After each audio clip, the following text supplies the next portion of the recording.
Iniciando esta edición de Mesa Central por el 13 en simultáneo con Tele 13 Radio, por T13 en vivo, en todas nuestras plataformas, iniciando la conversación de actualidad y de política de esta jornada. Mesa Análisis, ya lo ven en pantalla. Quique Mujica, ¿cómo estás? Buenos días. ¿Qué tal? Muy buenos días. Cristian Valdivieso, ¿cómo estás? Buenos días. ¿Qué tal, Iván? ¿Qué tal, Quique? Buenos días. Con Cristian Valdivieso y con Quique Mujica analizamos desde ya, vamos manos a la obra, al asunto de inmediato, la encuesta Criteria de esta semana, Cristian.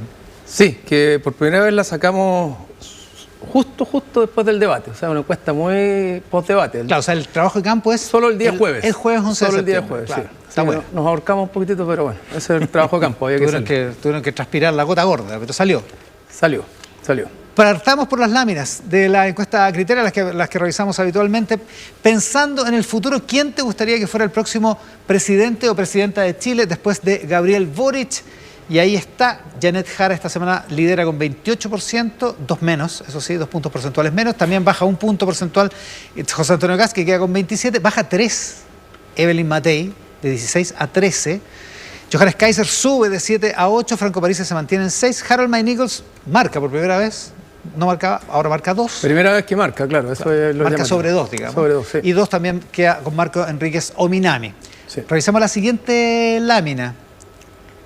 Esta es la curva de quién crees que será el próximo presidente de Chile. Esto no es adhesión, sino más bien lo que uno piensa que va a pasar, claro, digamos, ¿no es cierto? Sí. Y ahí es 1, 2, 3, 4, en 4 semanas son 6 puntos porcentuales menos para José Antonio Kast. Es pronunciada la curva. Claro, da la impresión de que sigue estando muy arriba en la expectativa de que va a ser el próximo presidente. Sin duda, está por lejos. Amenazado solo por Janet Jara, que tiene 31 hoy día. Pero efectivamente ha caído 6 puntos en las últimas semanas. Lo que no supone que la gente piense que ya no va a ser el próximo presidente, sino más bien que la fuerza que estaba teniendo se ha ido como debilitando. Y la pregunta es qué irá a pasar con esto en el tiempo y si las encuestas lo siguen acompañando ya en la intención de voto. Que es claro, lo que porque la expectativa en algo informa lo otro, la intención de voto, ¿no? Ahora, lo interesante de esto es que la gran mayoría de la gente piensa que un candidato de derecha o de oposición más bien va a ser presidente. 69%. Claro, porque la suma, Kast está ahí 38-31, pero Jara agarra todo el mundo del oficialismo. No hay otro candidato, salvo Marco Enríquez. Estaba sumando a Jara es 38 más los 10 de Evelyn Matei, más los 6 de Parisi y los 6 de Kaiser. 44, 60. O sea, va a ser un candidato de oposición, digo. Eso es lo que piensa la gente. Claro. Veamos la Eso es lo siguiente que piensa la gente, La encuesta Criteria de esta semana, esto fue hecho después del debate. Sí. Atención, esta es la papeleta. Con los 8 candidatos de la papeleta, Janet Jara se mantiene en 29 y José Antonio Kast se mantiene en 27. Eso respecto de la semana anterior. Evelyn Matei baja 3 puntos porcentuales, de 17 a 13. Hablamos al tiro, Cristian, de lo que significa. Sube Johannes Kaiser, igual que en la otra, en la mención espontánea, sube 1 punto porcentual. Parisi se mantiene en 7. Harold May Nichols sube 1 punto, de 2 a 3. Marco Enríquez Ominami sube de 1 a 2. Y Eduardo Artés sube de 0 a 1. Sí, efectivamente. Claro, acá lo llamativo es que de alguna manera Evelyn Matei fue como sindicada como alguien que tuvo una buena performance en el debate, y yo así lo creo. Hay harto consenso. Hay harto consenso en eso. El punto es que aparentemente jugó un buen partido, pero no necesariamente lo ganó. Y eso lo ganó, o más bien lo perdió en los márgenes, diría yo, con los candidatos menores, de alguna manera. Ella no entró en el debate con los grandes luchadores de esta pelea. O sea, está en una liga distinta. Está en una liga distinta, exactamente. Entonces, una cosa es tener una buena performance y otra cosa es cómo tú capitalizas o conviertes eso en voto. Y vamos a ver en otras láminas que, de alguna manera, el gran ganador de la Liga 2 hoy día fue Harold May Nichols, que en materia de imagen, de posicionamiento, fue la gran novedad del debate y es lo que recoge la encuesta el otro día. Ahora, esto está muy en los márgenes, es decir, Matei baja a costa de 1 puntito para uno, 1,5 puntos para otro, etcétera, pero vamos a ver cómo esto va tomando curso. En adelante puede ser que en otras encuestas esté un poquito más arriba, un poquito más abajo. Pero lo grueso, la de Panel Ciudadano. Se parece bastante a Panel Ciudadano. La que salió el sábado, claro. El Mercurio. Que la publicó el Mercurio. Sí. Ahora, Matei la semana pasada estaba a 10 puntos de Kast y ahora está a 14 puntos de Kast. Sí. Ese es el problema, digamos, ¿no? Claro, exacto. O sea, se alejó. Ahora, la pregunta es, ¿por qué en la encuesta Kast y Jara no bajan a pesar de que objetivamente tuvieron lo que se discute un debate relativamente débil? Y ahí, bueno, hay varios análisis que se pueden dar, pero en lo grueso, aparentemente, ellos salieron a defender sus posiciones. Y al defender sus posiciones en un escenario polarizado, acuérdense cómo empezó el debate. Cómo van, cómo vienen. El frame del debate, el marco del debate fue la pelea entre los dos que están arriba. Y creo que de alguna manera eso marcó el debate de la primera liga, si se quiere. Cómplice los dos.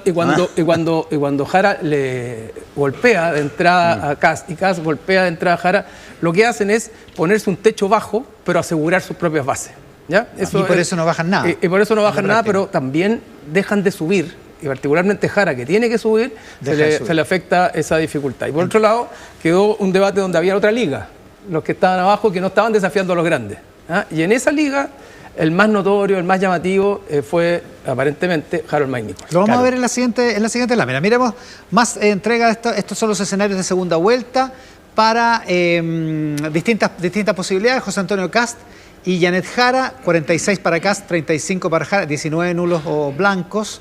Esto es muy parecido a la sigue manteniendo la diferencia pasada. Exactamente en base sí en más de 12 puntos. Digamos. Algo parecido ocurre en una eventual segunda vuelta entre Evelyn Matei y Janet Jara, que sería 40-33 a favor de Matei, pero con 27 puntos, eso aumenta un poquito, de nulos o blancos. Nulos o blancos, claro. Y en la simulación Parisi-Jara se da vuelta las posiciones.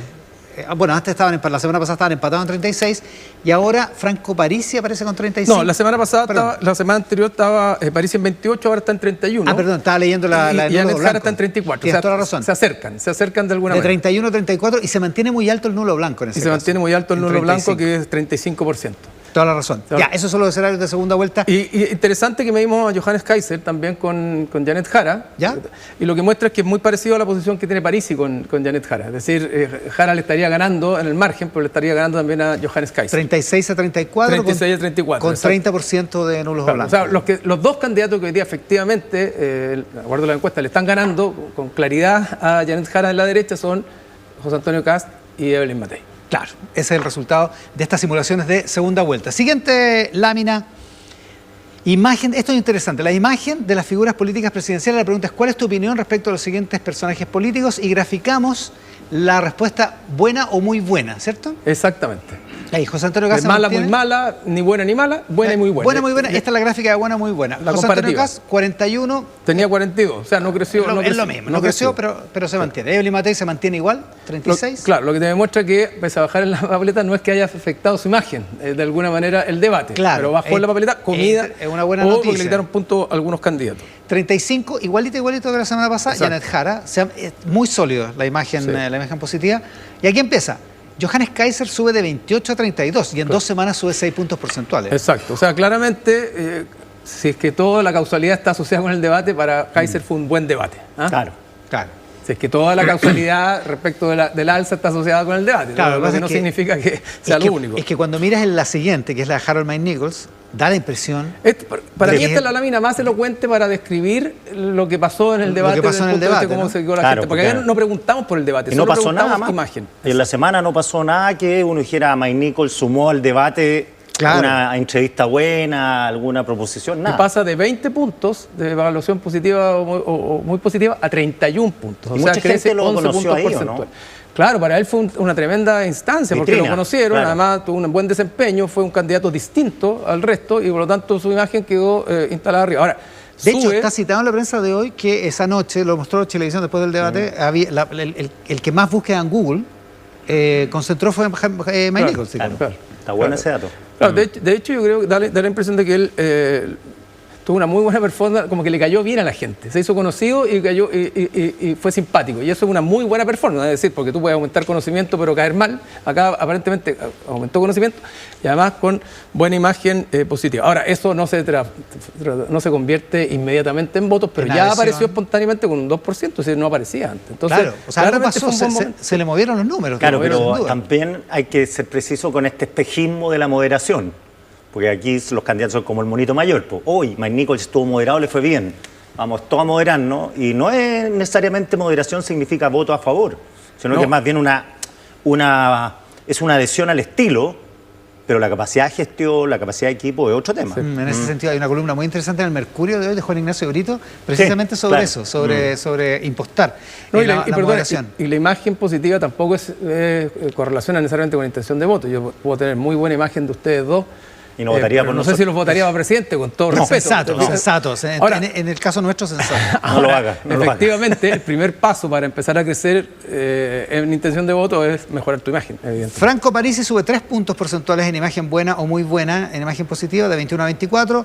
Marco Enrique Dominguez se mantiene en 14, muy firme. Y Eduardo Artés sube de 9 a 14. Claro. También es significativo. O sea, hay gente que los conoció y los apreció bien. Claro, en la segunda liga, digamos, los que no están punteando las encuestas hoy día, los que más destacaron en el debate fueron Johannes Kaiser y Harold Maynicol, sin lugar a dudas. Marco Enrique no se movió nada, eso favorece a Janet Jara. Si Marco Enrique hubiera hecho un buen debate, le podría haber quitado votos a Janet Jara, pero al final del día lo que hizo Marco Enrique fue más bien quedarse en su propio nicho, pegarle o golpear a Janet Jara, lo cual terminó favoreciendo, fortaleciendo la posición de Janet Jara porque no logró debilitarla ni transformar eso necesariamente en algo, en adhesión hacia él. Y en términos de la encuesta, Marco Enrique Dominguez mantiene la adhesión desde un punto de vista de la preferencia electoral y mantiene la imagen positiva, no tiene cambio en eso. Como los debates se siguen viviendo a posteriori, de los memes, de las cosas que más dieron vueltas por las redes cuando uno revisaba, era la broma de Artés de Jesucristo. ¿Ya? A Kast, cuando le dijo, usted vivía con Hitler, y yo dije, usted habla de Jesucristo y usted vivía en ese tiempo. Y esa tampoco lo conoció, una cosa así. Y la intervención de Mike Nichols respecto de las minas antipersonales. Que fue su momento más brillante, fue muy genuino. Y el pic de rating, me contaron, fueron 2 millones y tantas mil personas, fue cuando Mike Nichols estaba hablando. Sí, Claro, no necesariamente porque Mike Nichols estaba hablando y la gente estaba esperando que hablara, sino que coincidió. Una correlación. Claro, porque el rating al final fue promedio 957.000 personas, que es un buen rating, porque habíamos dicho el online no lo demostró, mostró 600.000, bueno, fue 957.000 promedio. Que es un muy buen rating. Sí, muy buen rating. Me comentaban acá que un partido de la selección, o sea, un partido de alta convocatoria, tiene 1.400.000. Y era un canal. Y en este caso era un solo canal, sí, claro. 900.000 personas, está súper bien. Ya, las láminas sobre voto obligatorio que preguntaste esta semana. Sí, Cristian. sí, estamos en la discusión del voto obligatorio. Aquí hay una pregunta que es comparada con hace un año más o menos, donde se pregunta si crees que asistir a votar debe ser voluntario o obligatorio, y el obligatorio crece en un año de 67% que cree la gente que quiere ser obligatorio a 72%. O sea, hay 5 puntos más. Convencimiento de que el voto tiene que ser obligatorio desde el punto de vista de la gente. Y subsecuentemente baja el apoyo al voto voluntario. Que quedan un 28%. Siguiente lámina. Voto obligatorio, legitimidad percibida. El voto obligatorio le da más legitimidad a las elecciones. Los que pensaban eso hace un año eran un 73%. Sí, la gran mayoría, y solo un 27% decía que estaban en desacuerdo con que la legitimidad tenía relación con el voto obligatorio. Hoy día sube a 78% el porcentaje de personas que dicen que la legitimidad, o sea, el voto obligatorio le da más legitimidad a las elecciones. O sea, se reafirma mucho. Se instaló narrativamente que el voto obligatorio es un tema importante, más allá que la gente pueda de repente darle latas de ir a votar, que no le gusta, que las multas, etcétera, pero se instaló que el voto obligatorio no solo es bueno, sino que le hace bien al país en términos de legitimar también la democracia, y la gente le gusta participar. Al final del día... Son números bien impresionantes. Sí, bien impresionantes. Al final del día todos requieren un empujoncito para cumplir con su deber cívico. Póngale algo. A ver, siguiente lámina, porque todavía nos queda un par. Voto obligatorio y multa. ¿Crees que el voto obligatorio debería tener multa para todos, chilenos y extranjeros? 67% piensa eso, no piensa lo mismo el Congreso. No debería tener multa, 24%. Tener multa solo para chilenos, un 9%, que es finalmente la solución a la que llegó, el acuerdo al que se llegó en el Parlamento. Sí. No, aquí esa es la que tiene menos apoyo. La gente, 2/3 de la población dice no, pues esto es para todo o para ninguno, pero en general la gente cree que tiene que tener multa. Y que tiene un sentido como de justicia. De justicia, como natural, como obvio, como nadie le gusta la discriminación, ¿te fijas? Porque además es una discriminación, en este caso, en contra de los chilenos, teóricamente. Claro, porque los chilenos serían los que tendríamos que pagar multas si no vamos a votar.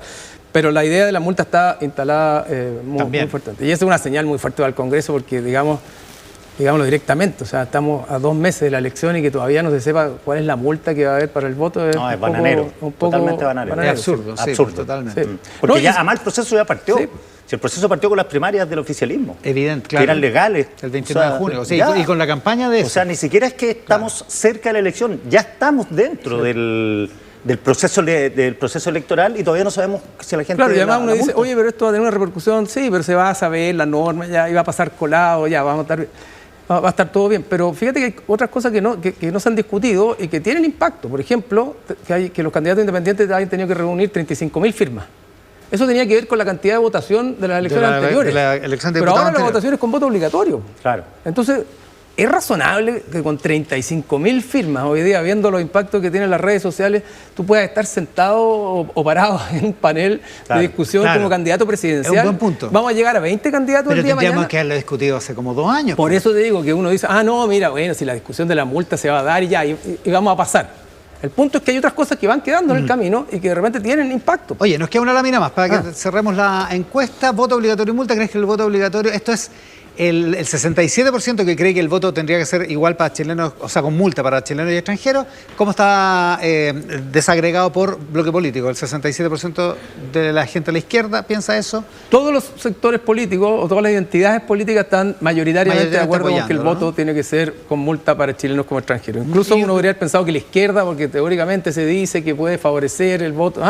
También lo piensa. El voto sin multa a la izquierda también lo piensa, también están muy de acuerdo. El voto Maduro. Con eso. O sea, el que hizo el cálculo de que los extranjeros tenían que quedar sin voto, porque fue cálculo finalmente, si no es otra cosa, no está precisamente de acuerdo con su base, digamos, porque la base parece que... Claro, o sea, la idea de la multa... 2/3 piensa que tiene que ser con que suena multa. como raro que te discriminen al final del día. Es decir, unos pagan y otros no, ¿no? Entonces, al final las reglas son distintas. Ahora, otra cosa es que uno puede... Y yo estoy de acuerdo que habría que discutir cómo se materializa concretamente en adelante el voto de los inmigrantes y con cuántos años y qué significa Claro, ser... y qué tipo de votación. Ser ciudadano y qué tipo de votación. Pero es un debate posible. Pero O sea, en todos los países desarrollados se debate esto y hay países donde los inmigrantes votan en elecciones comunales, plebiscitos de zona, por ejemplo en Inglaterra, pero no pueden votar ni en parlamentaria ni presidenciales. Es una discusión que tiene que tener tiempo, no va a estar a 2 meses de las elecciones, y además con calculadora. Es un poco raro. Ahora, esa parte de la discusión es para el futuro, digamos. Sí. Eso no va a cambiar en este patrón electoral. Ya, esa es la entrega de la encuesta Criteria de hoy.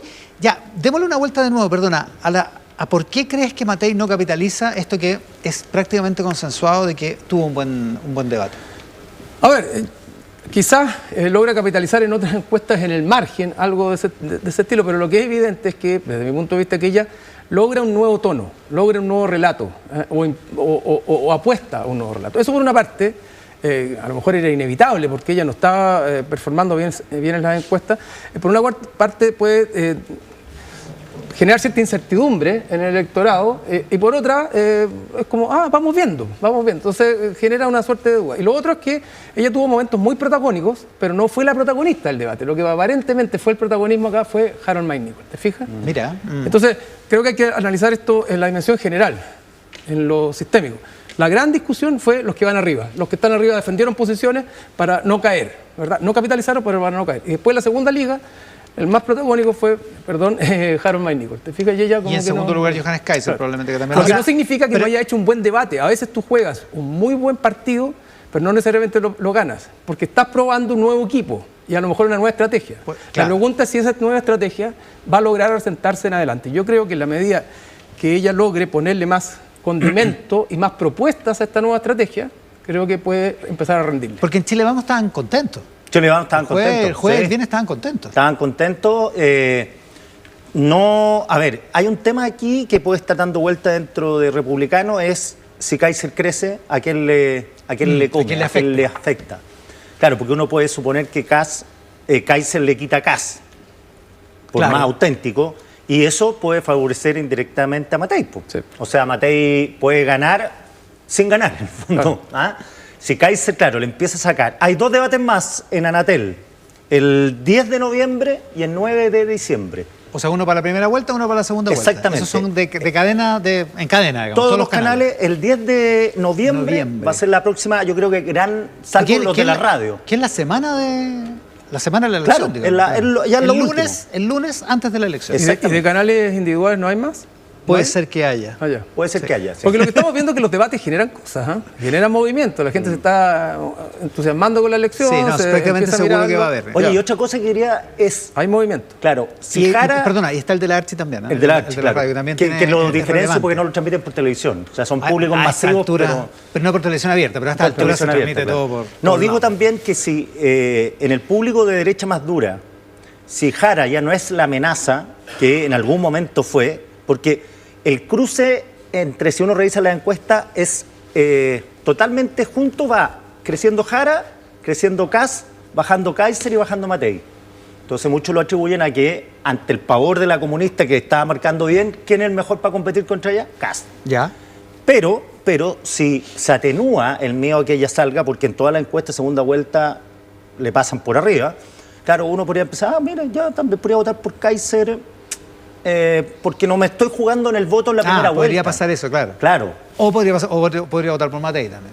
Claro, lo que pasa es que estoy tratando de entender cómo Kaiser está en 2 dígitos y cerca de Matei. Ojo con eso. 10-13. Claro, y ha ido claramente superando a París. O sea, se ha instalado como el cuarto. Estaba revisando, mira, esto No, hoy, claramente en esta encuesta, claro, el cuarto. es 13-10-7. Esa es Matei, Kaiser, mira, París. En abril, 36 Matei, 13 Kaiser, 12 Kast y 2 Jara.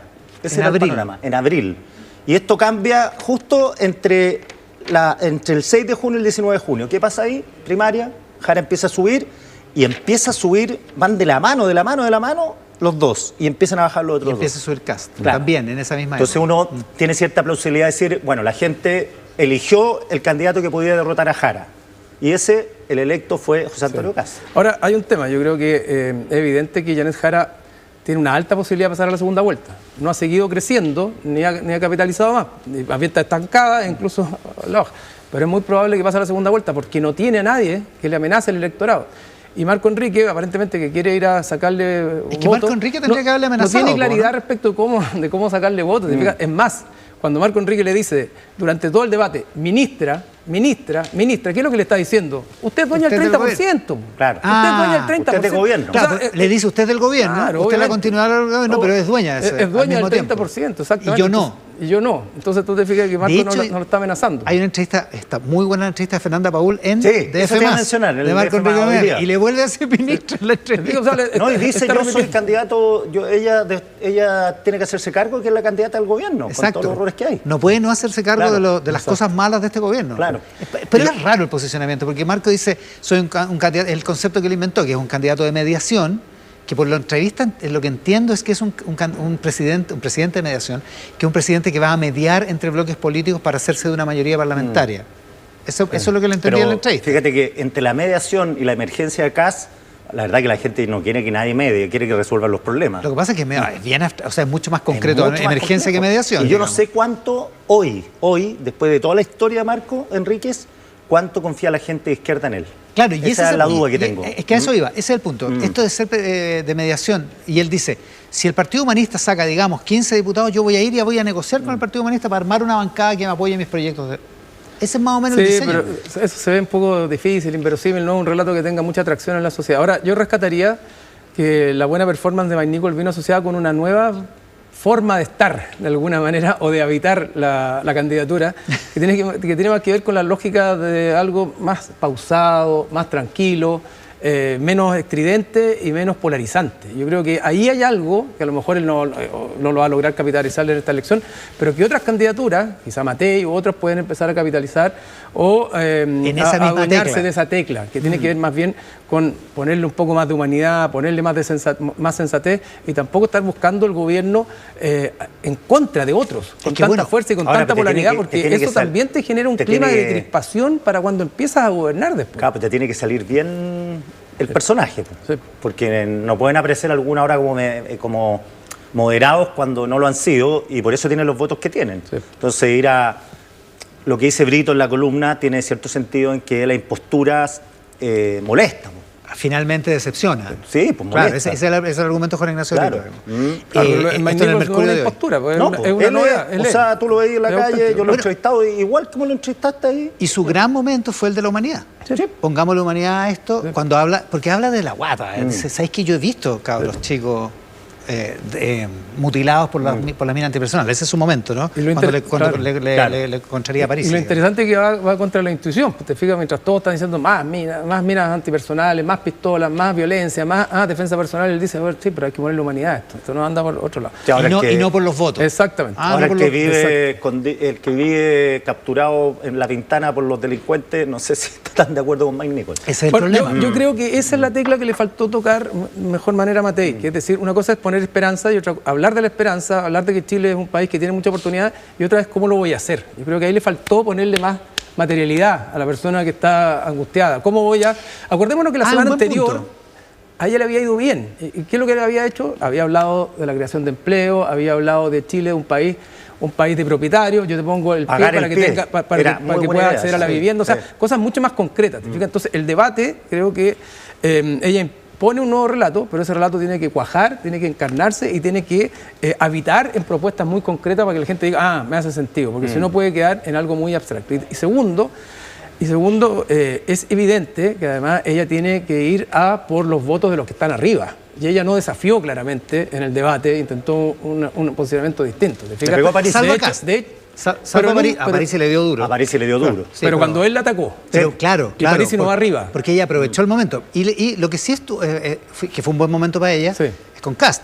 Pero no le sirvió para ella decir cómo iba a hacer el recorte fiscal y en qué iba a ocupar la plata. Porque dice lo del pie, lo del cero pie. Igual todavía es medio difuso. Igual cuesta $300 millones al año. Bueno, podría le dar más materialidad a eso. ¿Te fijas que pero no lo hizo. Claro, yo creo que le faltó más tierra y le sobró un poco de aire. Ahora desnuda a Kast, pero eso a la base de Kast no le importó nada, digamos. No, pero le importa poco. ¿Te fijas? Porque el escenario está polarizado. Además, es interesante que cuando parte el debate... Ahora, dicho eso, este formato es un formato que favorece a los que están arriba. Porque no genera discusiones ni contrapreguntas. Son muchos. Y son muchos. Y además, hay momentos que algún candidato no aparecía en 5 minutos. Y como tú puedes manejar tu tiempo, tú puedes hacerte el leso, contestar lo que quieres, cambiar de tema, y llega un minuto donde nadie te va a rebatir ni te va a cuestionar. Entonces favorece la posición más bien estanca. Te toca el número 7, está ahí 10 minutos fuera de la pantalla. Se sortearon los números a propósito del viernes. Acuérdate del 2013, que Michelle Bachelet era amplia favorita, que en los debates prácticamente se sentaba a mirar. Sí, pues. No hablaba porque no tenía ninguna necesidad de regar nada, ni de contestarle nada a nadie. Y no es culpa del formato, porque el formato es bueno, es el número de candidatos que hay, son demasiados.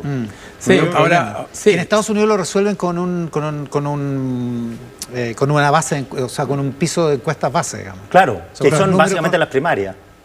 Claro, que ahí hay como 10, 12. Claro, con la podadora, diría Milei. Sí. A todos los que están bajo 10, para afuera. Pero ¿te imagináis hacemos eso acá?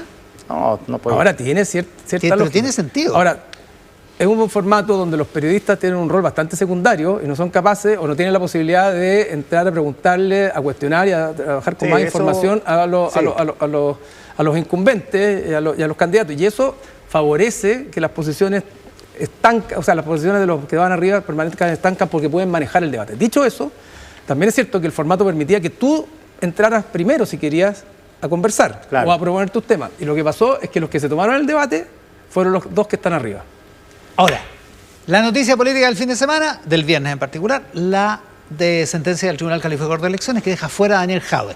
¿Impacta de alguna manera en la elección presidencial? ¿Impacta en Janet Jara? Yo no creo, porque Jadwe se ha encargado él de ser un outsider de ese mundo, del 30% donde habita Jara, habita Boric. Jadwe no ha hecho nada para estar dentro de ese mundo, que le tengan cierto aprecio, cierto cariño. Entonces, ¿que no hay una parte de ese 30% que le tiene aprecio a Jadwe? No, yo creo que el que le tiene aprecio a Jadwe está más a la izquierda. Vive muy dentro del Partido Comunista. La candidata no se ha pronunciado al respecto, va a tener que hacerlo en algún momento, porque ella tiene puntos de prensa. Hasta esta hora, que yo sepa, no han dicho ni pío. Habló ahora la entrada del Tedeum, pero me parece que no habló sobre eso, ¿no? Habló el vocero, Eric Aeo, que dijo que hay que respetar el Estado de Derecho y que el Partido Comunista tiene que hacerse cargo de haber presentado a alguien que podía tener un impedimento legal.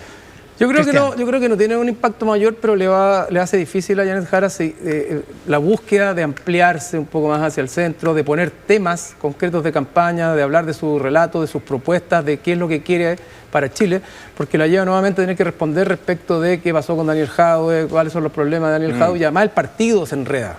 Entonces el partido pasa a ser nuevamente el partido comunista y el defensor de alguna manera de Daniel Jadwe, y menos el partido de la candidata. Entonces pone una conversación en un territorio que le es incómodo a ella. Es incómodo, pero es cierto que le permite, esto que pasó, le va a permitir recoger la ganancia de la apuesta que hizo hace prácticamente un mes, cuando dijo, yo hubiera preferido que se hubiera dedicado a su defensa. Sí.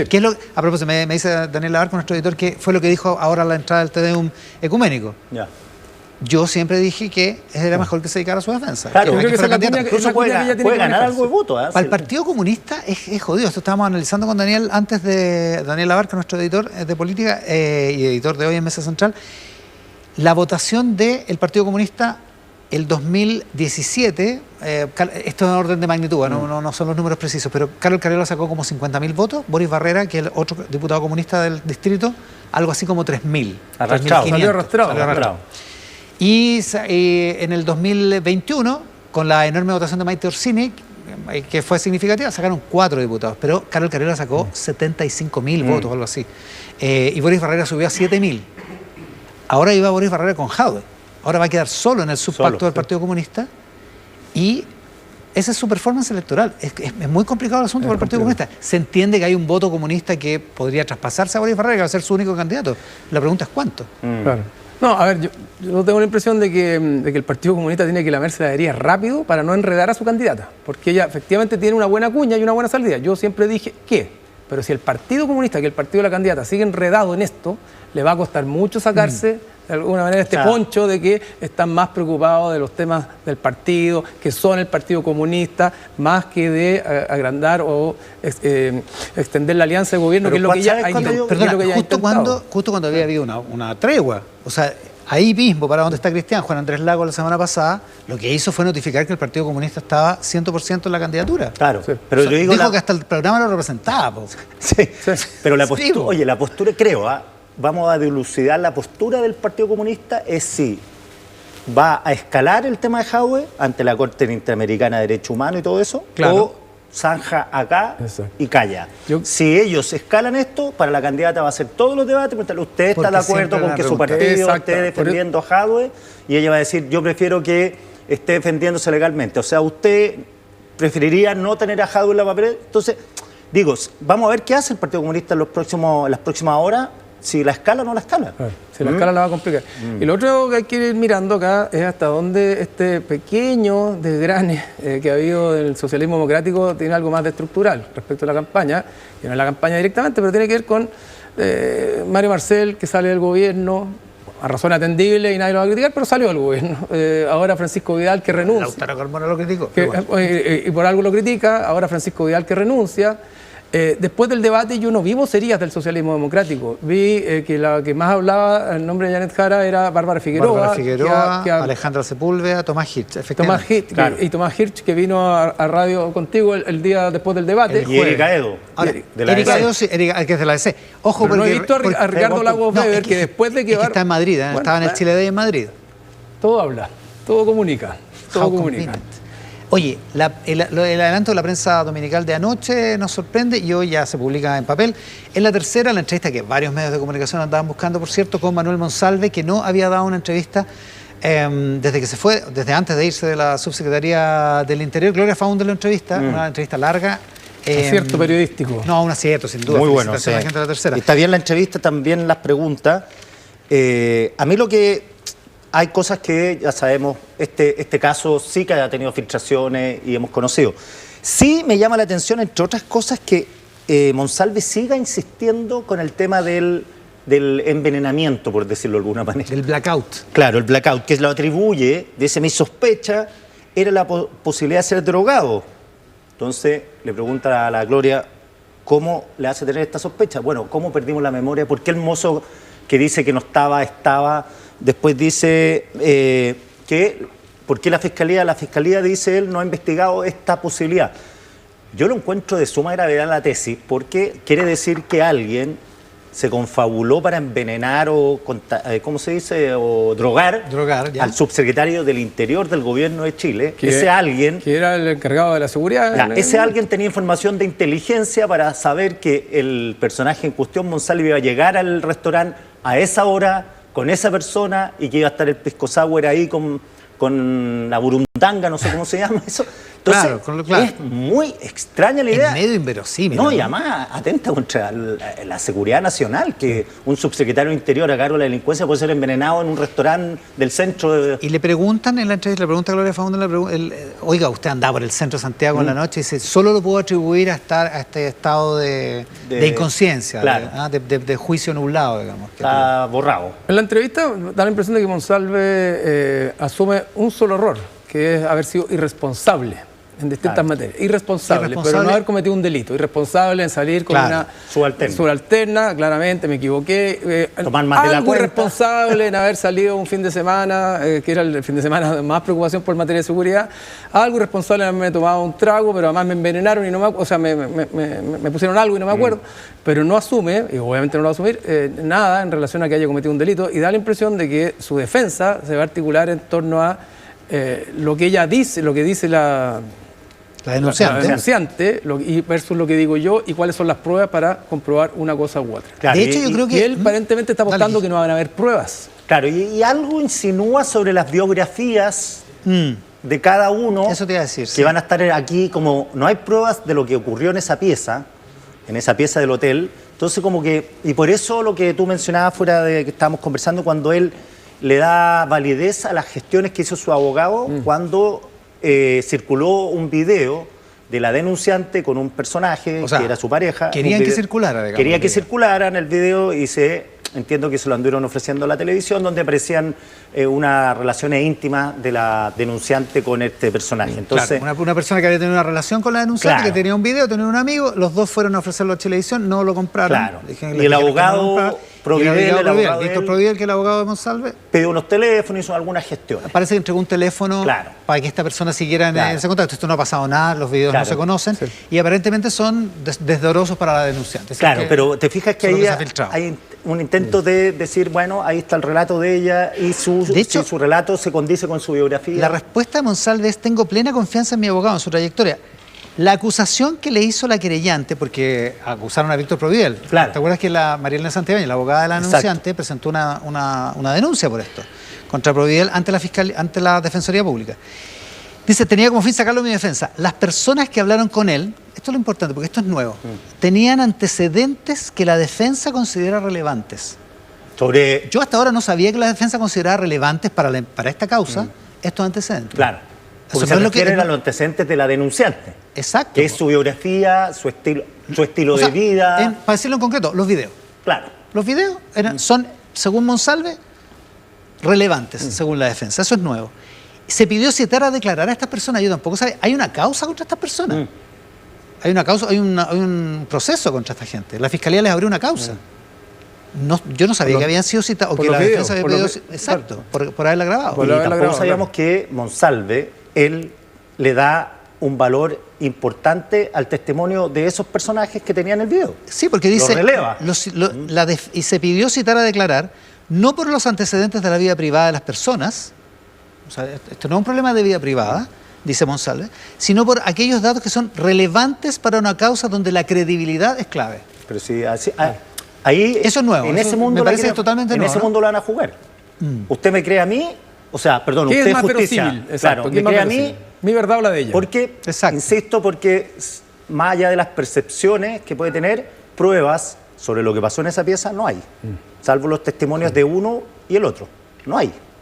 Sí, también de alguna manera deja entrever que el gobierno actuó más por las formas que por el fondo. Que el gobierno le pide finalmente la renuncia cuando esto sale la segunda, pero que en su minuto el gobierno no tenía ningún argumento, más bien insiste en que el presidente, y dice que fue prácticamente una orden de que fuera a Concepción a ver a su familia antes que pedirle la renuncia o tomar alguna decisión. Nunca se habló de la renuncia. Nunca se habló de la renuncia. Y no, y además él dice que trató de suspender o pensó que la reunión que tenía en el Congreso al día siguiente se iba a suspender. La del jueves. Y llamó, preguntó, diciendo, oye, con esta denuncia la verdad que mejor suspendamos. Y le dijeron, no, tiene que ir igual.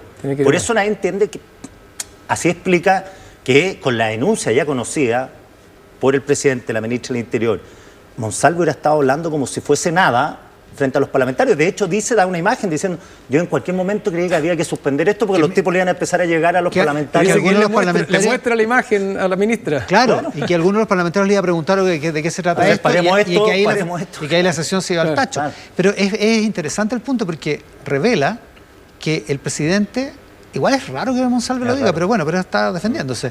Revela que el presidente nunca consideró en ese día, ese martes, nunca consideró echarlo. Pedirle la renuncia. O sea, al menos el tema no se habló. O dicho de otra manera, que el presidente le creyó su relato, su historia. O su presunción de inocencia. Su presunción de inocencia, Ahora, exactamente. El problema es que para estos efectos la presunción de inocencia importa poco. Era el jefe de las policías que iban a tener que investigar la denuncia, el que estaba acusado. Entonces da lo mismo si es inocente o culpable. Además era el jefe de las policías que independientemente de la acusación ya le estaba reconociendo a su jefe superior que había estado tomando pisco sour un día sábado en la noche con una subalterna. Un domingo en la noche. Un domingo en la noche, el domingo más peligroso. Ya era razón suficiente eventualmente para tomar una decisión. En los 4 días... Pero era incompatible que siguiera. Por eso, a eso me refiero. Ya era y entonces dice, en los 4 días que murió gente asesinada. Exacto. Y murió gente en las carreteras. Entonces dice, cuando sale la portada de la segunda, la nota de Pablo Basadre, dice, es que ahí se hizo incompatible.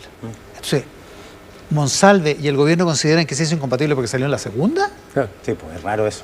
Yo no logro entender qué pasó en ese... Deja como chaleco mono ese interregno entre la renuncia deja y mal al gobierno, deja mal al presidente, porque una cosa es creerle que él no cometió violación o darle el espacio de la duda, pero otra cosa es no tomar una decisión cuando le está relatando los hechos que está relatando. Claro. Y lo que le está diciendo Monsalve, no, le dio lo mismo prácticamente. Lo que le es importó, una cuestión política. Lo que le importó fue cuando salió una portada en la segunda que generó un revuelo público.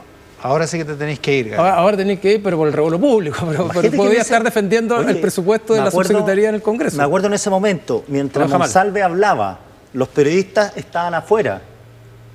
Los periodistas estaban afuera, no podrían buscar lo que a Monsalve la denuncia del abuso sexual. Se enteraron ahí mucho y empieza a circular el adelanto del diario La Segunda, de la nota de Basadre, y todo afuera, y Monsalve hablando dentro. Sí. Entonces nadie entendía nada. La verdad que fue muy, muy extraño toda esa serie de decisiones que se tomaron. Con Quique Mujica, Cristian Valdivieso, la mesa de análisis de hoy aquí en Mesa Central con entrega de la encuesta criteria de esta semana. Science de Ann Holster. Cristóbal, ¿cómo estás? Bienvenido nuevamente. Estamos en un ciclo con Ann Holster. Sí, por eso cada cierto tiempo viene Cristóbal. Hoy con un análisis de las candidaturas a diputados. Y senadores. Y senadores, toda la razón. Las candidaturas parlamentarias, podríamos decir. Sí, el foco, ha habido mucho foco en la presidencial, que es obviamente lo que más interesa, pero paralelamente está la competencia por la renovación de toda la Cámara de Diputados y la mitad del Senado. Ya sabemos que el que tiene la mayoría en el Senado y en la Cámara de Diputados tiene una parte importante de la agenda, entonces nosotros creemos que es necesario informar y entregar más antecedentes para que la gente pueda evaluar lo que puede pasar. Analizaron todas las candidaturas, esto es muy relevante porque dice bien Cristóbal, ahí en el Congreso está el verdadero poder, claro, aparte del poder Ejecutivo. Veamos la evolución de las candidaturas a diputados de las últimas 3 elecciones, esto es, viendo quiénes van a la reelección, quiénes se presentan por primera vez. Claro, entonces nosotros distinguimos el año 2017, se presentaron 960 candidatos,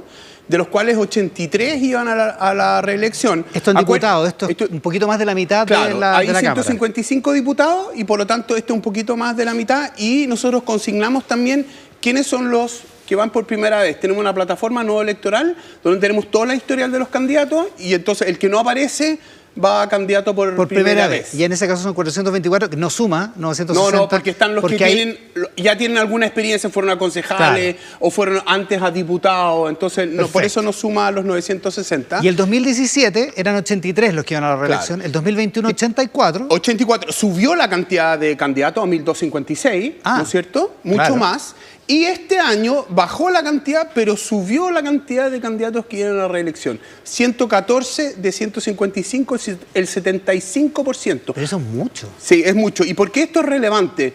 Porque la evidencia muestra, tanto internacional como chilena, que el candidato que va a la reelección tiene mucho más posibilidades de ser elegido, ya conoce el distrito, la gente ya lo conoce, tiene más recursos, ¿no es cierto?, tiene infraestructura. O sea, tiene ventaja. Tiene ventaja, y por eso también pusieron el límite de la reelección, ¿no es cierto?, en el gobierno de Piñera, ¿no es cierto?, y eso también hace que, si uno es candidato, trate de aprovechar la mayor cantidad de veces antes de poder tener que cambiarse. Los que van a la reelección son los que los politólogos llaman los incumbentes. Los incumbentes, claro. Y lo que se puede apreciar entonces que son 114, 155 y mucho menos candidatos por primera vez.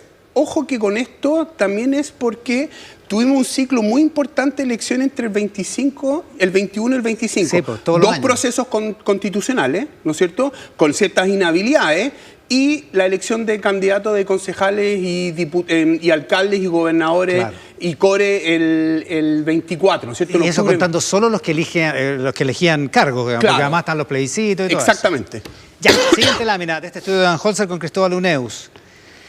Este es el número de candidatos a diputados, pero por pacto. Ahora miramos por pacto, y aquí lo que uno consigna, fuimos al 2021 a reclasificar a los candidatos por los pactos de hoy día. Ya, o sea, los pactos son equivalentes. Claro, los pactos son los mismos el 2021 y el 2025, corren los pactos de hoy día, y lo que uno puede observar es que Unidad por Chile el año 2021 tenía 319 candidatos. ¿Por qué? Porque las listas fueron separadas. Entonces tenían más cupos para llenar. Tenían más cupos para llenar, pero ahora van todos juntos y por lo tanto son 179. La cantidad máxima que pueden llevar es 183, porque es un candidato más por la cantidad que se elige en ese distrito. Si yo sumo los 28 distritos, llego a 183. 150, es la suma de 155 más 28. Más 28, que son los exactamente. 28 distritos.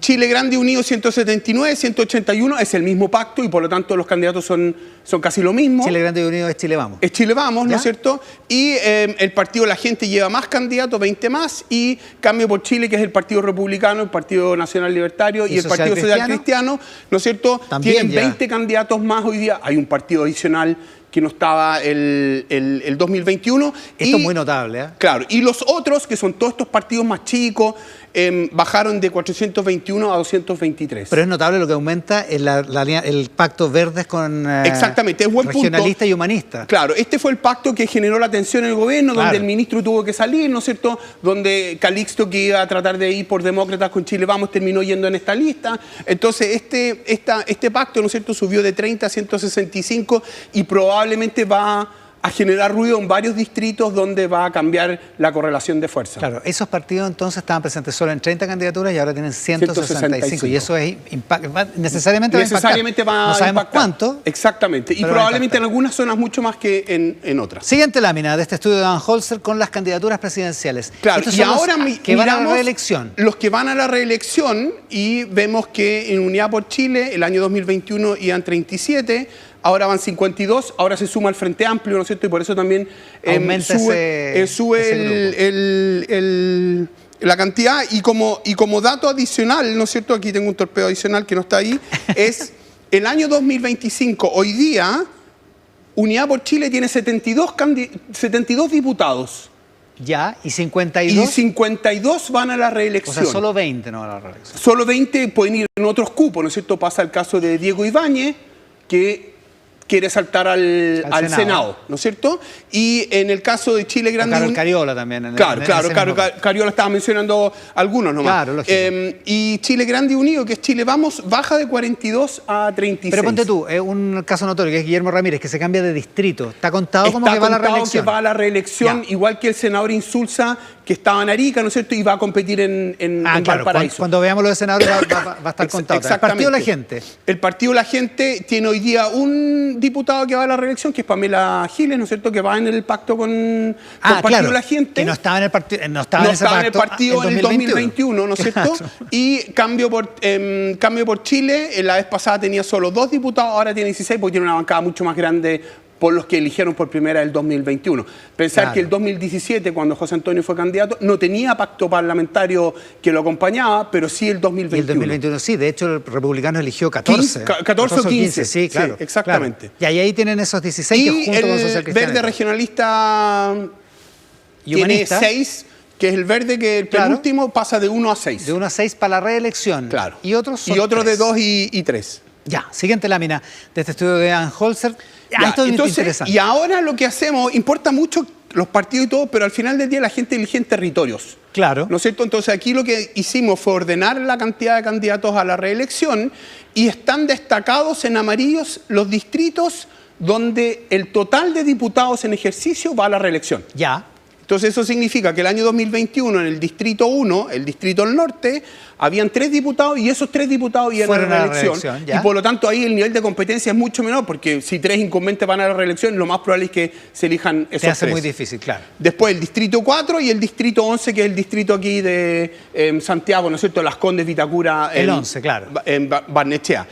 Si miro yo lo que va a pasar en noviembre, son muchos más distritos y ahora todos hacia el sur. Perfecto. Antes fue hacia el norte y ahora todos hacia el sur. Está el distrito 11, el 12, el 13, el 19, el 21, el 26 y el 28. Son 7 en total. Son 7. Si yo sumo la cantidad de diputados, son 38 diputados que eligen esos distritos, que 38. Es más o menos un cuarto de la Cámara de Diputados. Entonces, la posibilidad de que candidatos nuevos entren va a ser más difícil en esos distritos y por lo tanto la competencia probablemente se va a enfocar en otros distritos. Ya, veamos qué pasa en el Senado con las candidaturas y los candidatos. Claro, entonces miramos, acuérdense que los senadores se eligen cada 8 años. Claro. Entonces aquí solamente miramos la elección anterior de ellos, que fue el 2017. Hace 8 años, claro. Porque los del 2021 no van a la reelección. Son otras circunscripciones. Son otras circunscripciones. 132 candidatos, este año 127. Los que van por primera vez bajan de 52 a 31. Piensa tú que el 2017 entraba al Frente Amplio, ¿no es cierto? Claro. Y los que van a reelección bajan de 11 a 9. Solo 9. Ojo que en esta elección, por primera vez se hizo efecto el tema de no a la reelección. Entonces hay un conjunto de senadores que cumplieron su periodo. Chaguán, Lagos Weber, Coloma, la Isabel Allende le habría tocado, ¿no es cierto? Pero obviamente ella tuvo que salir antes. Entonces hay un conjunto de senadores que no podían y eso influye en que baje también los candidatos. Ya, esa es la situación en el Senado. En el Senado. Miremoslo por pactos, a ver. Siguiente lámina, número de candidatos a senador por pacto y año de elección. Claro. Nuevamente Unidad por Chile baja bastante porque ahora van juntos, ¿no es cierto? 29, Chile Grande Unido tiene 27, un poco menos que la vez pasada. El cambio fuerte es Cambio por Chile, la vez pasada no llevó, el 2017 José Antonio no iba con pacto, claro. Y ahora va con 28, aquí va a elegir probablemente varios. Y eso va a cambiar la correlación de fuerza. Y el Partido de la Gente, el 2017... No llevó y ahora lleva 17 candidatos. Lleva 17 candidatos. Y entonces nuevamente vamos a estar atentos a qué va a pasar en el norte, donde son más fuertes, y probablemente también va a tener un impacto en la correlación de fuerza. Verde Regionalista Humanista, la vez pasada 4, ahora 14, y los otros bajan de 35 a 12. Esos son los números de candidatos por pacto, con la comparación de hace 8 años con el actual. Siguiente lámina de este estudio de Van Holzer, lo revisamos con Cristóbal Uneus. Y aquí miramos los que van a la reelección por pacto, ¿no es cierto? La vez pasada Unidad por Chile tenía 6, ahora baja a 4. Hoy día el total de candidatos del Pacto Unidad por Chile que van a la reelección, claro, son del total que tenía hoy día que van a competencia son 11, entonces más o menos un tercio va a la reelección, ¿no es cierto? Unidad por Chile, Chile Grande y Unido sube de 3 a 4, Cambio por Chile tiene 1 hoy día que va a que va a la reelección. Claro. Claro, los otros... Porque entre medio, claro, no había en el 2017, pero entre medio se fueron sumando. Exactamente. A esos partidos. A esos partidos. Y finalmente los otros hoy día no llegan candidatos a la reelección. Ya, ¿y nos queda una lámina más? Exactamente, que es la competencia territorial. Entonces se ve que el 2017, ¿no es cierto?, todos los candidatos fueron a la reelección, que fue la región de Valparaíso, donde está Lagos Weber, Chaguán, ¿no es cierto? Exacto. Y esta vez va solo uno José Miguel Insulza, que se movió de Arica a Valparaíso. Y en Atacama los 2 senadores van a la reelección. Que son Proboste y Provence, ¿no? Y Provence, ¿no es cierto? Y ahí hay una competencia bien fuerte porque vienen 2 candidatos nuevos, ¿no es cierto? Chicardini y creo que Flores. La Camila Flores o la Camila Cid. La Camila Cid. La Camila Cid, perdón, que van a tratar de disputar eso y esa zona... Sofía Cid, uno por la derecha y uno por la izquierda. Exactamente, donde va la competencia a ser bastante intensa y en todos los otros distritos la cantidad que va a la reelección es menor de los que se eligen. va a haber harto movimiento en senadores. Va a haber Debería haber harto movimiento. Porque hay poca reelección. Exactamente. Ya, en resumen, Cristóbal, ¿qué nos dice esto de esta elección, digamos, en particular y de la elección de candidatos y todo eso? Claro.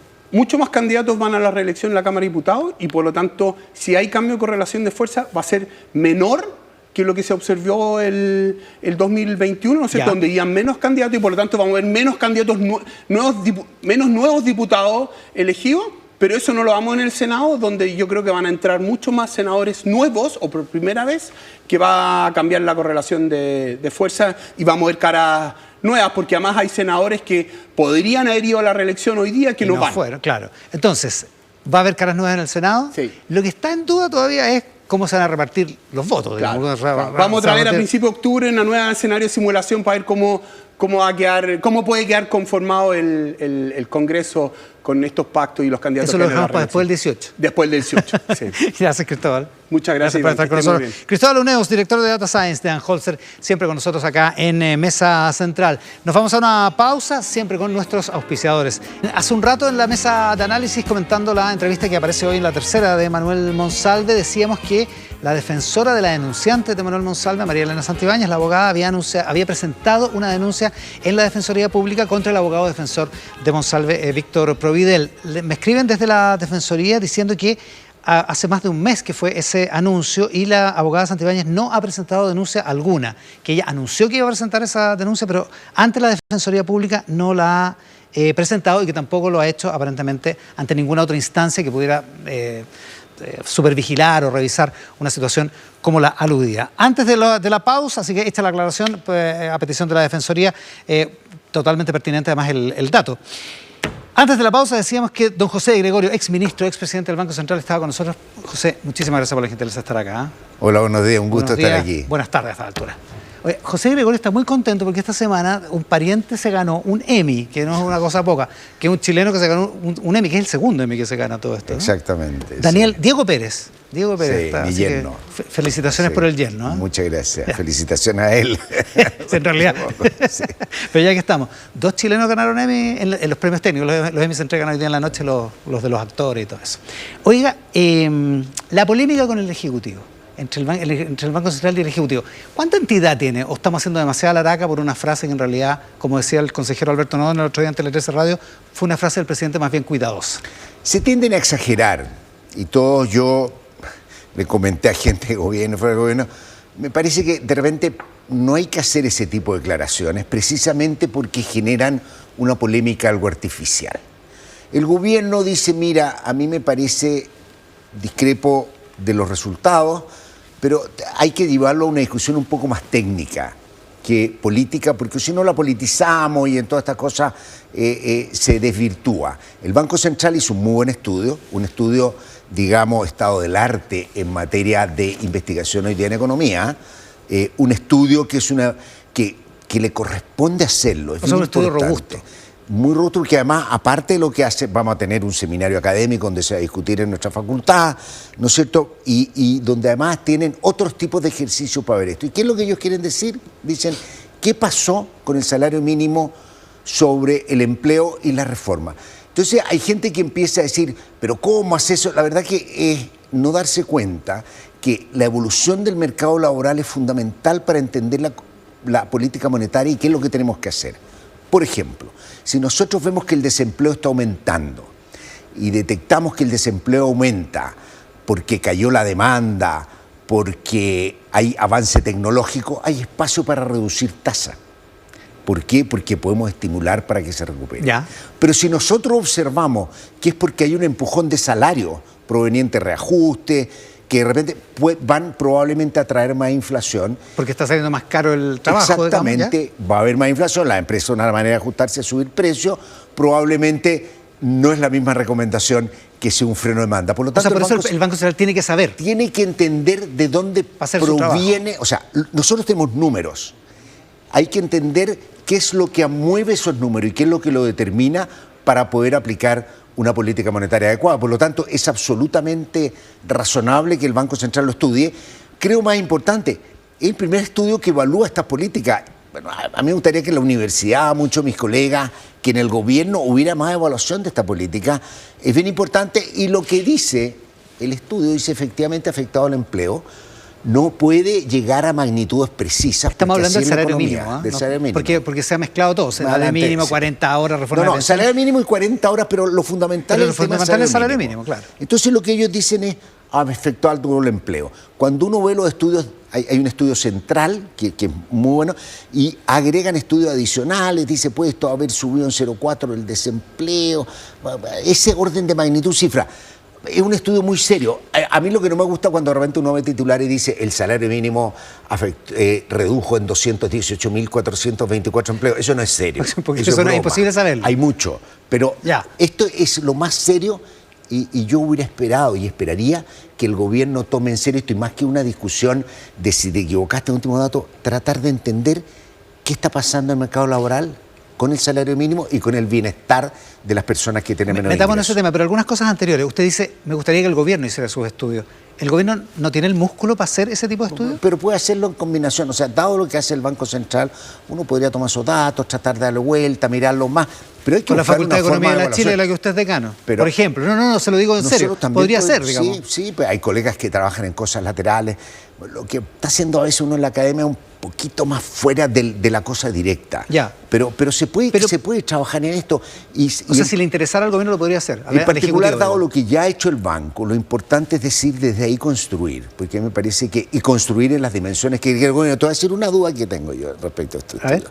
Y que yo le escribo a varios colegas y nadie me ha contestado todavía como para decir está mal también, pero que la voy a poner aquí. Y nosotros cuando subimos los salarios, decimos sí, nadie va a negar que tiene un efecto sobre el empleo. La pregunta es cuánto.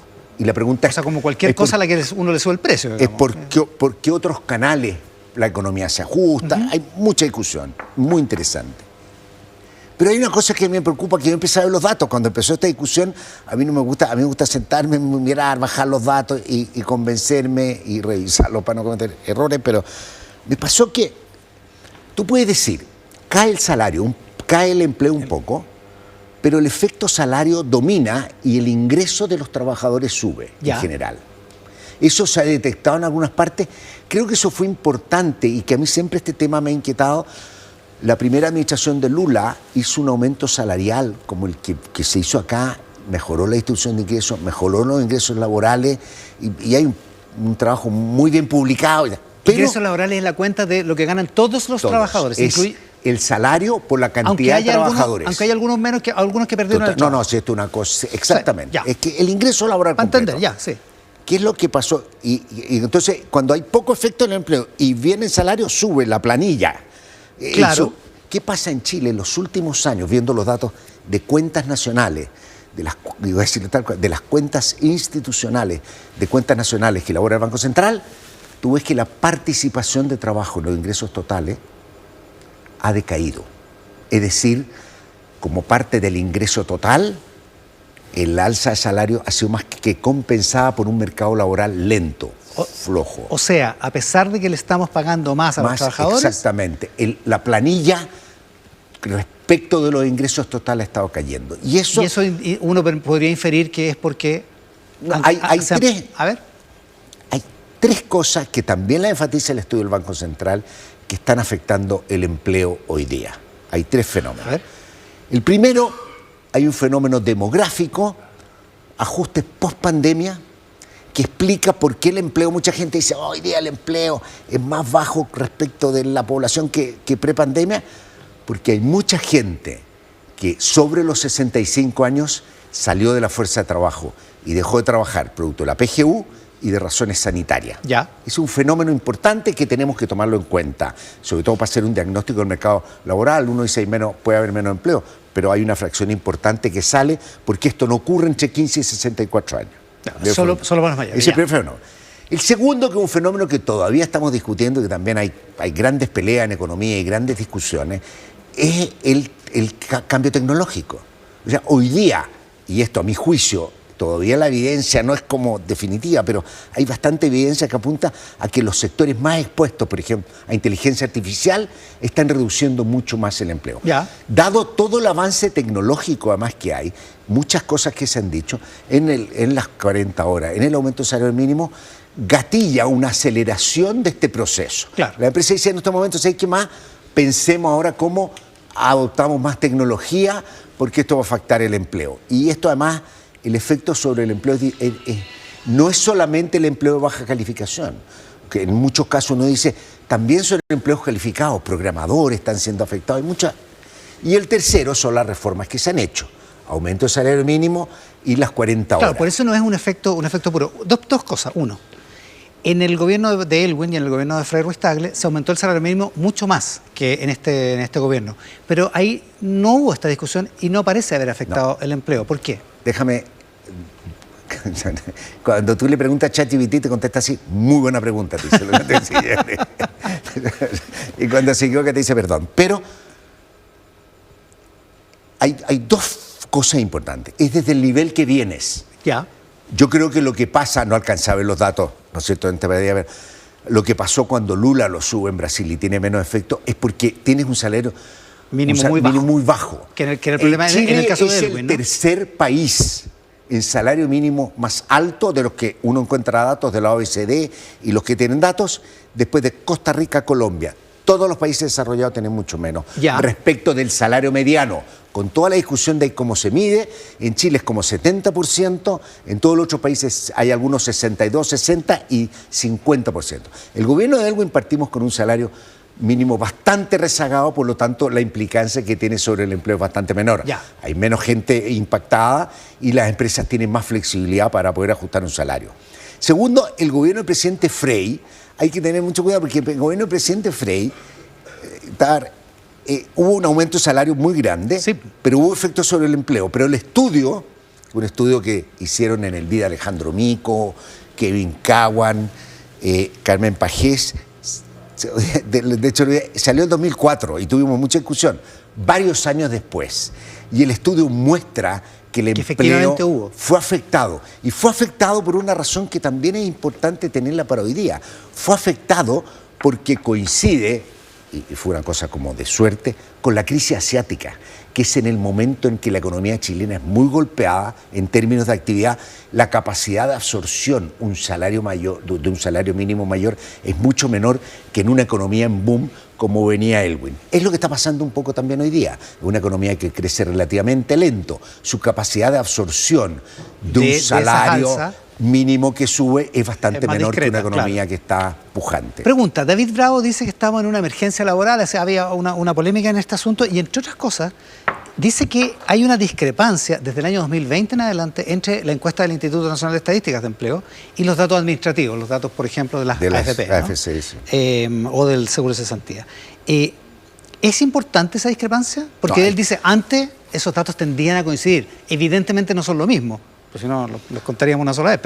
Pero dice, ahora desde el 2020 en adelante hay una discrepancia en esos datos. Hay dos cosas de esta discusión. La primera es esta discusión de decir, hay una emergencia de empleo, para explicar, hay una emergencia del empleo porque la tasa, y lo acabo de decir, la tasa de empleo ha caído. Es decir, esta no es el desempleo, la gente que está sin pega, sino que esto es el número de personas trabajando sobre la población, claro, para no tener problemas de fuerza de trabajo. No hemos recuperado ese número, ¿cierto?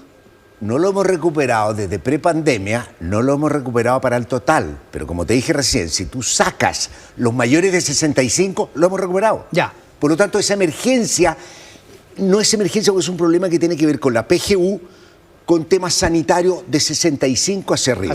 Ya. Por lo tanto, el resto de la población, eso no es correcto. Segundo lugar, respecto a los datos administrativos. Perdón, yo tengo dudas de todos los datos. Ya, siempre he usado el INE, pero siempre he usado el INE porque son encuestas más globales.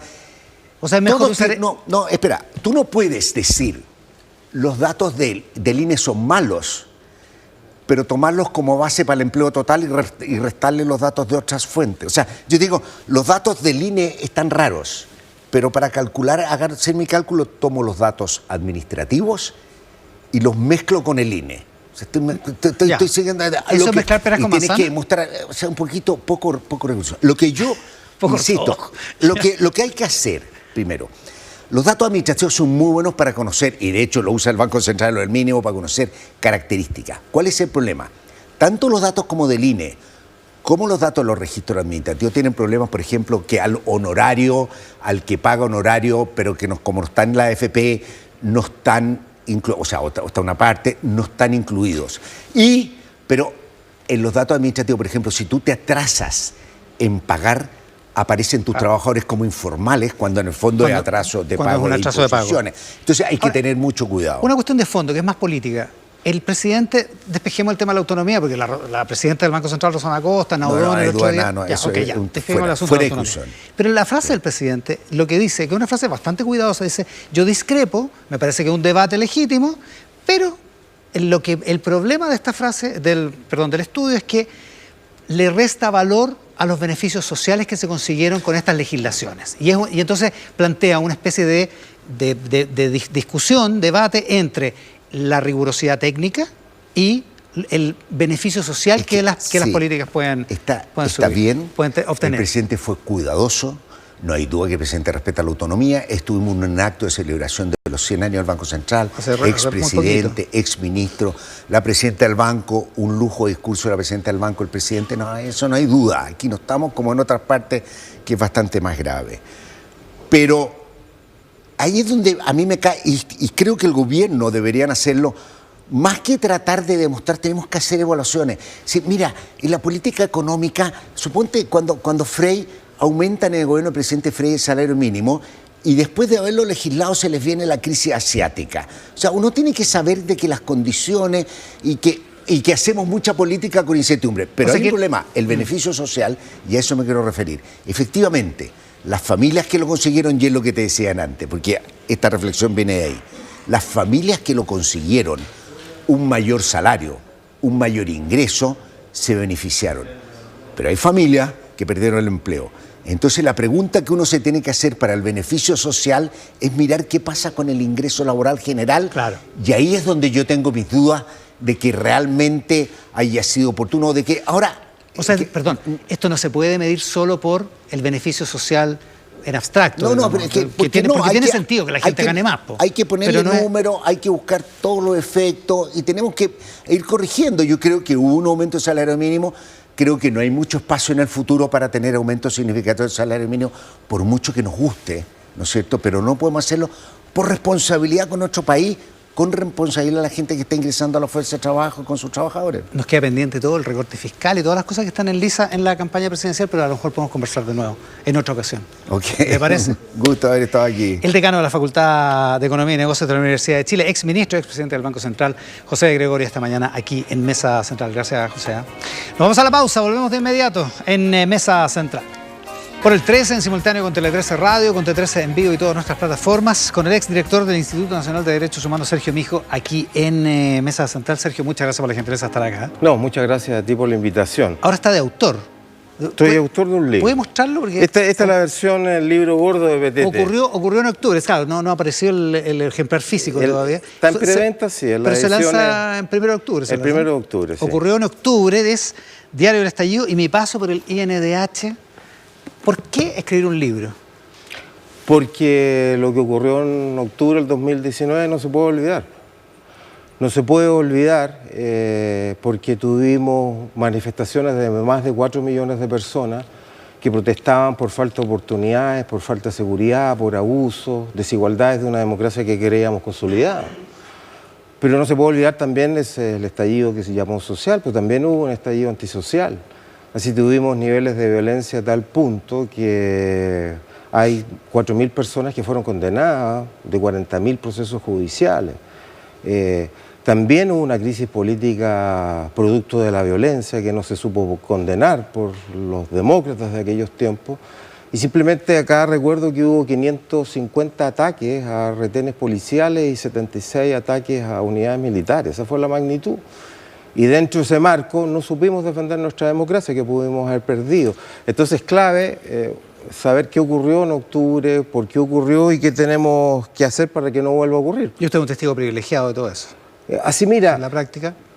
Yo hago clase en la Facultad de Gobierno, que está a metros de la Biblioteca Nacional, donde hay 850.000 libros y títulos.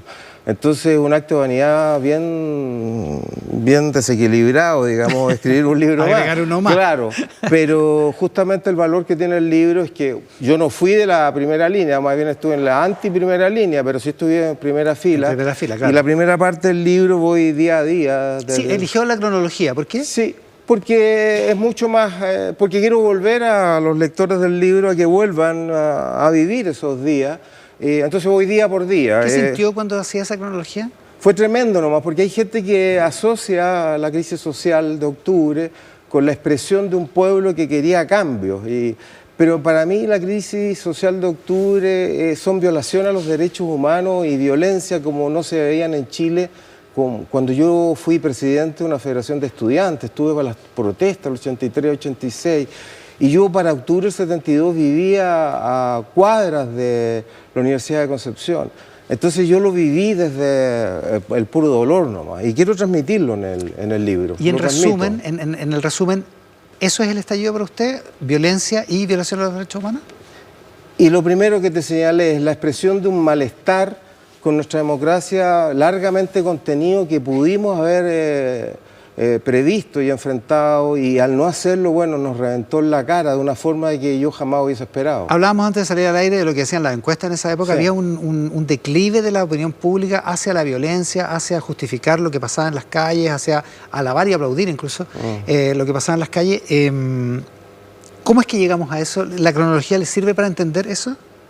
Mira, claramente el instituto por obligación legal tiene una vez al año que presentar un informe anual sobre el estado de situación de los derechos humanos, y ahí la unanimidad de los consejeros del instituto, donde hay gente de derecha, centro, izquierda, en el capítulo primero, que están los links para los que quieran verlo, analizamos las causas del estallido social, y por eso preferimos hablar de crisis. La idea del estallido es como que había una bomba que de repente reventó, no, si la bomba venía reventando hacía años, digamos. Eso es lo primero que te quería señalar, y bueno, lo que te señalaba, sí, para mí fue tremendamente sorpresivo ver que lo que habíamos hecho en 30 años en un momento era tan poco valorado. Y déjame, a propósito de las encuestas, el 60% estaba en desacuerdo con que Carabineros reprimiera a manifestantes violentos. El 80% de los chilenos estaba en contra de que se utilizaran bombas lagrimógenas. Ese era el grado de desencajado todo. Sí, porque había una crisis de nuestra institucionalidad democrática, las instituciones eran abusos, era el Paco Gator, era el Milico Gator, eran los abusos dentro de la Iglesia Católica, era la insensibilidad, bueno, de la colusión de las farmacias. Entonces fue realmente un clima espantoso. Yo cuando cuento en el día 19 recorrí Santiago de noche, y era una ciudad sitiada, media destruida, y los rayados demostraban la bronca que en ese momento había en Chile. La ira, la rabia, así, el encono. La segunda parte del subtítulo es Mi paso por el INDH. Sí. El capítulo ya era difícil desde antes, de cuando lo nombraron. Lo nombraron unos meses antes como presidente, sí, como director del INDH. Mira, hay un dicho que señala: cuéntale a Dios tus proyectos para que se ría, se vuelva a reírse. Yo la verdad fui elegido por los decanos y decanos de las facultades de Derecho como consejero del instituto en julio, y a fines de julio fui elegido director ejecutivo por 11 personas. Y mis planes eran cómo logramos que el instituto dejara de verse como una institución sesgada hacia un lado, no los derechos humanos, sino los izquierdos humanos, que nos preocupáramos de derechos sociales que eran violentados no solamente con la agenda propia del año 73. Y bueno, terminé metiéndome en un momento que, como te decía, nadie previó, y volviendo a los viejos temas. ¿Y en un sentido terminó devorado por esa dinámica? ¿Por esa dinámica del sesgo o del...? A ver, si tiene que evaluar cómo se comportó el INDH, más allá de su experiencia personal, digamos. Bueno, yo te diría que el instituto cumplió con su deber. Cuando nosotros desde el primer día estuvimos en todas las cárceles, las calles, digamos, estuvimos con 11.000 detenidos, 5.000 personas heridas. Todos los informes internacionales citan una vez por página, digamos, los informes del instituto. Entonces, en materia de verdad cumplimos nuestro objetivo. En materia de denunciar las violaciones a los derechos humanos cumplimos nuestro objetivo. Hicimos una arremetida muy fuerte judicial presentando 3.200 querellas criminales. Eso por una parte, pero por otro lado la polarización nos atrapó, y el instituto fue parte también de una crisis muy fuerte, yo te diría, de autonomía y de pluralismo, y ahí me costó mucho mantener esos dos valores. Estuvimos tomados 8 meses porque se nos pedía que declaráramos que en Chile se estaban violando sistemáticamente los derechos humanos, porque había que refundar Carabineros, porque había que desmilitarizar el Gualmapu, bueno, en fin. Una serie de peticiones. Ahora, claro, ya que lo menciona, ahí hay un capítulo importante que ocurre en esta misma mesa, en este mismo programa, cuando usted dice, en Chile no hay violaciones sistemáticas a los derechos humanos. Hay violaciones a los derechos humanos, pero no es sistemático. Y eso le trae, no sé si es como una paletada final en el encono del resto de los consejeros. Bueno, efectivamente, acá a las 10:45, entré el 3 de noviembre, sí, pero no me voy a olvidar nunca. El libro, sí. Y perdona, y salí de la entrevista pensando, no, lo hiciste bien. Ya, sí, pero sabiendo de que había tocado un tema complejo, pero así no sentí, yo cumplí con mi deber. En ese momento se estaba diciendo que se estaban violando sistemáticamente los derechos humanos y el instituto lo había dicho. Estábamos con la Carola Rejola en la entrevista. Claro, y ahí yo aclaré de que... Y cuando usted dijo eso, al menos yo me di cuenta de inmediato que iba a ser una bomba. O sea, no lo que iba a pasar, pero que era una noticia, digamos. No, por supuesto. De ahí para adelante se me empezó a pedir sistemáticamente la renuncia. Bueno, y terminé, no quiero victimizarme, porque además el instituto presentó 3.200 querellas criminales, pero terminé con querellas criminales por ser encubridor de delitos de lesa humanidad, por decir de que no eran, entre otras razones, por decir que no eran sistemáticas. ¿Tiene querellas como encubridor? Encubridor de delitos de lesa humanidad, nada menos. Y eso me va a acompañar toda la vida, porque son imprescriptibles. Entonces, pero te insisto, cumplí con el deber, porque de aceptar que el instituto señalaba que eran violaciones sistemáticas de los derechos humanos era decir que acá había un presidente de Chile que había dado una orden de ejecutar una política de ataque masivo a la población, que había una institución, que era Carabineros, las Fuerzas Armadas, que estaban ejecutando esa decisión, y además era decir que se había pactado la impunidad. Había muchos que pensaban que la idea de violación sistemática de los derechos humanos de alguna manera tendía a banalizar lo que había pasado en el 73, digamos. Entre otras cosas, sí, mira, efectivamente, una dictadura viola grave, masiva y sistemáticamente los derechos humanos, como el caso de Chile a partir del 11 de septiembre del 73. Y una democracia, cuando empieza a realizar eso, bueno, dejó de ser democracia, pasó a ser autocracia. Y yo veía rayados algunos que decían que se muera Pinochet, también lo redacto, lo recuento en el libro, entonces yo decía... Y que llamaban tirano, a Piñera le decían tirano también. Tirano, por supuesto. O sea, como que... No, perdona, y colgaban figuras de él que las quemaban. Miren lo que estamos discutiendo hoy día a propósito de Charlie Kirk en Estados Unidos. Había unos videos espantosos donde aparecía degollado y bueno, se le intentó destituir por las malas, como digo en el libro. Después de la toma, después de todo lo que pasó el 18 de octubre, y después en los días posteriores, las querellas incluso que usted tiene en su contra y en contra de otra gente, ¿el INDH no ha logrado recuperarse del golpe que sufrió en términos reputacionales? Yo creo que no. Mira, yo te diría que en el libro también lo trato. Mira, dentro de las lecciones hay que saber pedir perdón y hay que hacer promesas para que lo que ocurrió no vuelva a ocurrir. Y dentro de los perdones o la autocrítica, el INDH nos tenemos que hacer una autocrítica. Yo el primero, hay una serie de cosas que señalo en el libro. A propósito de los perdones que tengo que pedir. Y el instituto... ¿Y cuáles son esos? Mira, hubo un momento dado que las víctimas de trauma ocular me lo representaron muy duramente, que había veces que yo no había sido suficientemente fuerte, incluso en el tono al condenar. Por ejemplo, cuando se entendió que el general director de Carabineros dijo que iba a encubrir o que no iban a haber Carabineros. Cuando le y ficharon después un audio, viendo el video, efectivamente me doy cuenta que en un momento era tal mi miedo de no aparecer subiéndome esta ola de indignación, que debía haber sido más categórico, debía haberme juntado más con las asociaciones de víctimas de trauma ocular, y entre otras cosas. Y bueno, Carabineros, yo te digo, bueno, el sargento primero de Panguipulli, Sebastián Zamorano, nosotros ejercimos nuestras facultades legales cuando presentamos querellas, pero al final terminamos metidos en unos verdaderos linchamientos públicos y tampoco eso me hace feliz. Eso es por mi parte. Y por parte del instituto, mira, acá en Mesa Central yo dije, tú me preguntaste, pero ¿por qué no condenan con más fuerza la violencia, los particulares, en fin, y no defienden los carabineros? Y yo te di una respuesta que técnicamente es buena. Te dije, mira, las violaciones a los derechos humanos cuando un funcionario público abusa de las facultades que tiene el Estado contra un particular y no contra un particular. Y yo, la verdad de las cosas, yo estuve 6 semanas después en la macrozona sur. Y me di cuenta que esa era una respuesta de abogado, doctrinariamente muy buena. Doctrinariamente perfecta, pero que no. Que no. Entonces, yo te digo, hoy día, si el instituto no se mete con todo a que particulares violan los derechos humanos, como también ocurrió para octubre del 2019 en la macrozona sur, y que el Estado no es capaz de defender los derechos humanos, en ese caso el instituto debiera participar con mucha más fuerza en la denuncia y en acciones judiciales. Eso es un tema. Y el otro, te diría yo, disculpa, pero el instituto dirigió por 11 personas y de distintas procedencias, formas de elección. No quiero cansarte.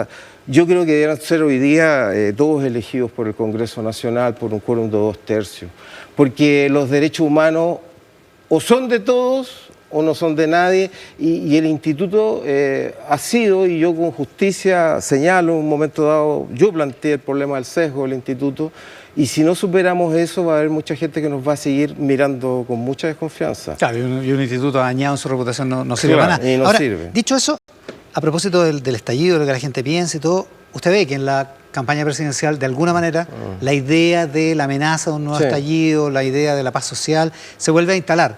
¿Qué piensa de eso, de ese debate? Bueno, a mí me preocupa mucho y parto el libro con eso. Así, yo cuando escucho eso, mira, si ustedes no hacen esto y esto y esto, va a volver a haber un estallido social, yo digo, bueno, ¿están haciendo una advertencia o acá hay una amenaza encubierta?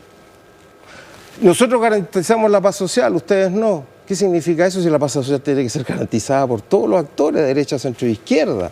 Y en el libro hay un verdadero recetario, fundado en la teoría política, de lo que no hay que hacer en casos de nuevos estallidos sociales. Y hay que ser, y ahí describo lo que son los actos de semi-lealtad o de deslealtad con la democracia. Por lo pronto hay que condenar la violencia. Hay que cerrar filas en torno a un presidente de la República que se transforma en jefe de Estado y que su deber es mantener el respeto a la Constitución y las leyes. Bueno, eso es distinto a lo que pasó el 2019. Eso no ocurrió el 2019. Mira, no, pues no ocurrió. Y eso también, disculpa, me remito al libro. El libro, la gracia que tiene en el diario es que yo presento un tema, Iván, y lo trato de agotar. Entonces, en el tema de la violencia lo trato a propósito de la jornada más violenta que fue la del 12 de noviembre. El 12 de noviembre, claro. Ahí salió una declaración de todos los partidos de oposición a Sebastián Piñera, al presidente Piñera, donde dijeron, mire, gracias a esto se movió el cerco de lo posible. Y está bien, eso era un hecho, pero no hubo ni una condena a la violencia. Entonces yo ahí me pregunto, bueno, ¿no estaban conscientes de lo que estaba pasando? Ese día se quemó la gobernación de Concepción, se quemó la parroquia de la Veracruz. Entonces, no estuvimos al tanto. Son amigos míos, ¿eh? Yo siempre me identifiqué, venía de ese mundo, lo sigo siendo. Perdí amigos y todo en esta vuelta. Yo sé que, volviendo a estos temas, no cultivo mucho mis amistades en el mundo de los centros izquierdos. No es precisamente bueno para eso. No es muy bueno para eso, pero pues no estuvimos a la altura. Y el libro plantea, como te decía, un verdadero recetario de lo que hay que hacer en esas circunstancias. Le tocó presidir el Instituto Nacional de Derechos Humanos justo en la época del 2019, en el estallido. Sergio Mico es autor de Ocurrió en octubre, Diario del Estallido y mi paso por el INDH, que aparece después del 18, a principios de octubre. Sí. Sergio, muchas gracias por venir a contarnos esto. Muchísimas gracias, Iván, por esta nueva oportunidad. Y espero que la próxima no sea tan dramática. Bueno, esta ya no como la última, por lo menos. Cierto. Con Sergio Mico en esta edición de Mesa Central y también con nuestros auspiciadores. Terminamos esta edición de Mesa Central por el 13 en simultáneo con Tele 13 Radio y T13 en vivo. Sigue Nilce Silva con las noticias en Tele 13 tarde. Muchas gracias por estar ahí.